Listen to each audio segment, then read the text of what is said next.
em khóc thật nhiều anh biết. Trong một quãng thời gian thật dài, không còn nghe giọng một người, thay vì headphone ở trên tai và chọn bài hát em thích, nhưng mà nông còn vang lên lần hai vì dừng ở ngay giữa bài.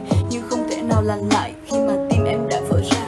Trong bao thay vì gông trai cứ đắm mình vào những cơn say, nên niềm vui em tìm không ra và gọi cho anh vào 2 giờ sáng để nghe anh khóc. Trong một chốc lát em cố kìm lại nhưng mà thất bại khi tiếng nát thật dài của em đã cho anh biết tâm trạng em thật tồi tệ vì nét bài khác ở trên SoundCloud. Tiếng nấc thì vẫn còn đó rồi cùng hòa vào nhịp lâu phai. Bông hoa kia rơi tay vì một người cố chấp đi, nặng nề đôi vai em gánh vùng trời kỷ niệm của ta. Anh dõi theo người kia em đã